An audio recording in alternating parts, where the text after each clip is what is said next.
Je suis le bon berger qui donne sa vie pour ses brebis. Le Seigneur soit avec vous et avec votre esprit. Évangile de Jésus-Christ selon saint Luc. Gloire à toi, Seigneur.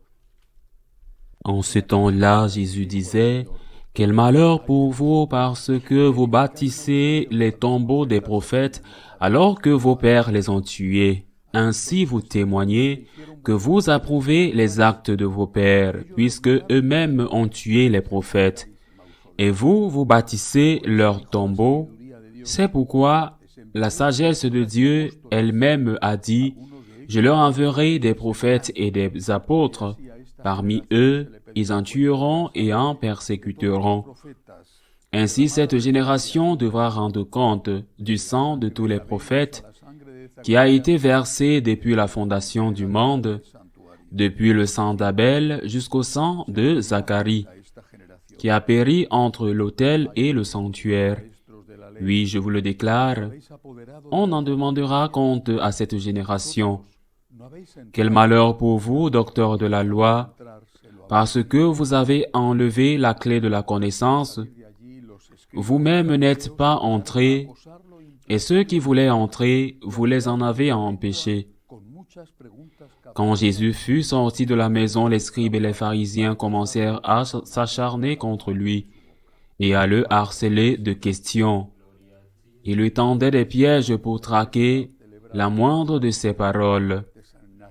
Acclamons la parole de Dieu. Gloire à toi, Seigneur Jésus. L'Église célèbre aujourd'hui la mémoire liturgique de saint Ignace d'Antioche. Ce saint, descendant direct des apôtres, a grandi pendant la période de transition entre le 1er et le 2e siècle, vers l'an 100, au moment où saint Jean achevait son apocalypse au 4e évangile. Saint Ignace, évêque d'Antioche, de cette première génération de pères apostoliques ayant reçu le message directement des apôtres, envoyé à Rome pour y être martyrisé, a écrit en chemin quelques lettres qui ont été conservées et qui continuent et constituent un beau témoignage de la foi de cette première Église. Dans l'une de ces lettres, peut-être la plus impressionnante,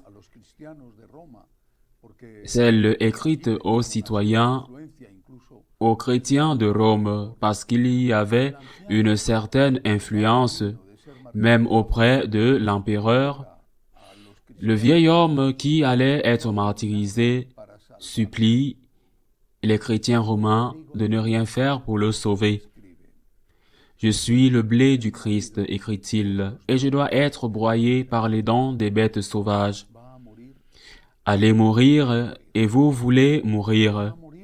Allez mourir pour le Christ, sachez que vous avez atteint votre dernière heure, et ne voulez pas être un mauvais exemple pour d'autres martyrs qui viendront après vous.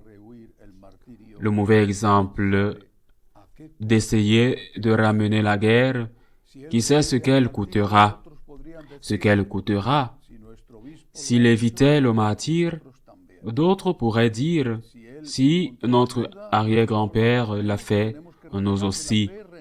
S'il a été un lâche, nous aussi.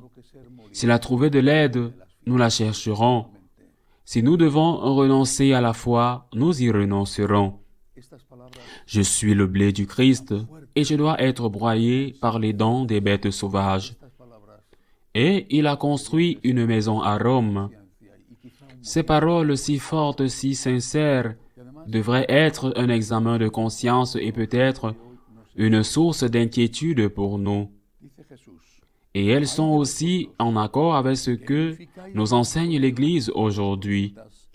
Jésus dit, « Il y en a parmi vous qui bâtissent des mausolées aux prophètes que vos pères ont tués. » Nous pouvons honorer saint Ignace d'Antioche. Les autres martyrs, si nombreux, non seulement des premiers siècles, les saints hommes et femmes, les religieux, les évêques, les papes, les laïcs, nous pouvons les honorer, leur construire de beaux temples, conserver même avec respect certains de leurs reliques, et nous pouvons même connaître leur vie et citer de mémoire, comme je le fais, certaines de leurs phrases, certaines de leurs histoires, les événements qui ont marqué leur existence. Nous pouvons le faire, mais si nous ne les imitons pas, qu'est-ce que nous sommes? Ces paroles de Jésus s'adressent à nous. Il y en a parmi vous qui construisent des mausolées pour les anciens prophètes. Il y en a parmi nous qui sont issus de générations de saints et de martyrs et qui ne sont pas prêts à donner leur vie pour le Christ. Je pense à ce saint mexicain, cet adolescent mort pendant la persécution des francs-maçons au Mexique, à l'époque des Cristeros, à l'époque où, comme les prêtres espagnols assassinés par les communistes et les socialistes pendant la guerre civile, à l'époque où nous devons dire « Je suis le blé du Christ » et je dois être écrasé par les dents des bêtes sauvages. Le moment peut venir où c'est à notre tour de dire « Je suis le blé du Christ » et je dois être broyé par les dents des bêtes sauvages. Mais ce moment n'arrive pas d'habitude. Ce moment est exceptionnel. La mort par l'épée ou par le peloton d'exécution ou par d'horribles tortures, la mort du martyr, bien qu'elle ait été si nombreuse, n'est pas fréquente. En revanche, la mort, non pas l'épée, mais par la broche, nous arrive tous les jours. La mort, non par le peloton d'exécution, mais par des piqûres, les humiliations, les insultes subies par le Christ,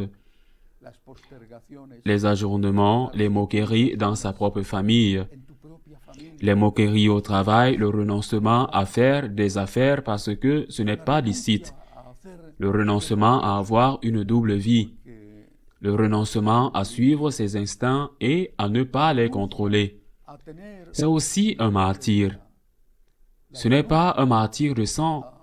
Je ne déprécie pas ceux qui, comme saint Ignace, ont été dévorés par les lions dans le cirque.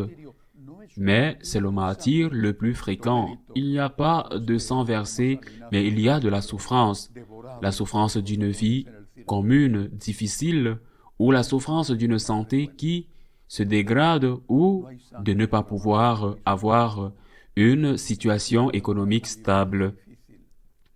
Je suis le blé du Christ, c'est-à-dire que je suis un disciple du Christ. J'honore, j'applaudis, j'admire les anciens martyrs, les grands saints, et je dois essayer de les imiter, sachant que seule la grâce de Dieu me permettra, sinon d'être un grand saint, du moins après tant d'années au purgatoire, d'être avec Dieu au ciel. Peut-être que la mort de tant de personnes qui ont donné leur vie pour le Seigneur ne m'attend pas. Peut-être que l'épingle ou les épingles quotidiennes m'attendent, mais c'est la croix que le Seigneur m'a réservée. Quelle est la croix que le Seigneur nous a réservée? Pas celle que vous auriez cherchée, celle que le Seigneur vous a réservée. Qu'est-ce que c'est? Qu'est-ce que c'est? Qu'est-ce que c'est que cette croix? Eh bien, c'est celle que tu dois accepter par amour pour lui. Comme ces géants qui nous ont précédés ont accepté les leurs. Répétez-vous cela. Je suis le blé du Christ. Je dois être broyé par les dents des bêtes sauvages. Je suis le blé du Christ. Et je dois accepter la croix quotidienne, les épingles quotidiennes, pour l'amour du Christ et pour être avec le Christ. Ainsi soit-il.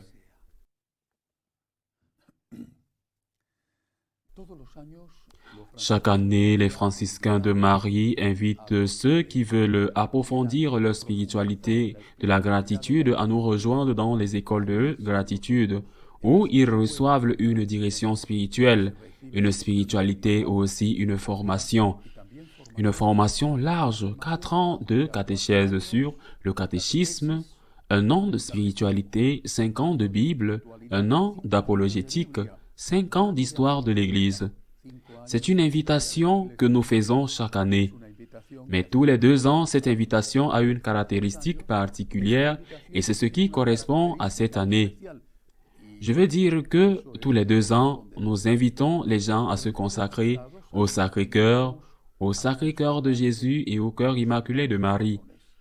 Et c'est pourquoi tous les 2 ans, parce que c'est une consécration qui se prépare pendant 14 mois. C'est une via lucis, un chemin de croix, les 14 stations du chemin de croix, mais 14 stations de lumière, une via lucis, parce que nous croyons qu'une chose aussi importante que de se consacrer au Seigneur et à la Vierge ne peut pas être l'affaire d'un instant. Il faut la méditer, la pratiquer, la mettre en œuvre petit à petit, afin qu'elle nous pénètre non pas comme une pluie torrentielle, mais comme la pluie douce qui pénètre la terre et la fertilise. C'est pourquoi cette année, nous invitons ceux qui souhaitent participer à cette consécration au cœur sacré à nous écrire. Cela se fait au sein de cette famille spirituelle, la famille de la gratitude. Tout ce que j'ai dit sera reçu par les écoles d'action de grâce à la fin. Dans 14 mois, si Dieu le veut, en décembre de l'année prochaine, cette consécration aura lieu. J'entends souvent des plaintes, tout va mal, la politique, l'économie, la société, l'Église, les plaintes, des plaintes, des plaintes et des plaintes. Et à quoi bon? Ce qu'il faut, ce n'est pas se plaindre. Ce qu'il faut, c'est dire au Seigneur, me voici. Me voici, Seigneur, je compte sur ta grâce et ton aide, compte sur moi. Je veux me consacrer à toi, t'être utile. Me voici, Seigneur, ordonne, Seigneur, que ton serviteur écoute. Je suis là, prêt à faire ta volonté. J'invite ceux qui veulent se consacrer à nous écrire et à entrer dans une école de gratitude et à participer à ce programme de consécration. Ainsi soit-il.